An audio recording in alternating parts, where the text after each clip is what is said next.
Il y a 20 ans, la loi du 11 février 2005, adoptée sous la présidence de Jacques Chirac, a marqué un tournant pour les personnes en situation de handicap.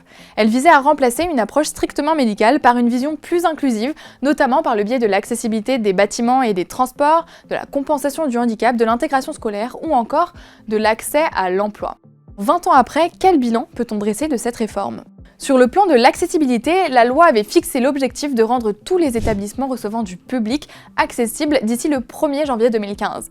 En 2014, des agendas d'accessibilité programmés ont été mis en place, donnant un délai supplémentaire aux ERP pour réaliser les travaux d'accessibilité. Mais en 2023, sur près de 2 millions d'ERP, à peine 900 000 avaient engagé les aménagements. Le collectif handicap, composé d'une cinquantaine d'associations, appelle à durcir les sanctions prévues par la loi. Autre point, la loi de 2005 a créé les MDPH, un guichet unique censé faciliter l'accès aux droits et aux prestations des personnes handicapées.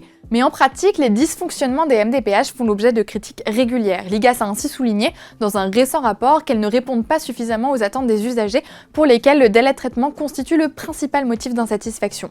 En effet, les délais peuvent aller jusqu'à 10 mois alors que le délai de référence est fixé à 4 mois. Autre grande avancée de la loi, l'inclusion scolaire. Elle garantit à tout enfant en situation de handicap le droit d'être scolarisé dans une école ordinaire. En 2024, plus de 490 000 élèves handicapés ont été accueillis en milieu ordinaire, soit 170 000 de plus qu'en 2017. Mais l'inclusion reste marquée par des difficultés en raison notamment du manque d'AESH. Résultat, à chaque rentrée scolaire, des jeunes se trouvent soit sans solution, soit avec une solution qui n'est pas adaptée à leurs besoins d'accompagnement. Si la loi de 2005 a suscité de grands espoirs, notamment en matière d'accessibilité et de compensation du handicap, les associations estiment que les promesses sont loin d'être tenues et que les droits fondamentaux des personnes handicapées et de leurs familles sont constamment bafoués. Pour améliorer la situation et surtout faire appliquer la loi de 2005, le collectif a formulé 200 propositions.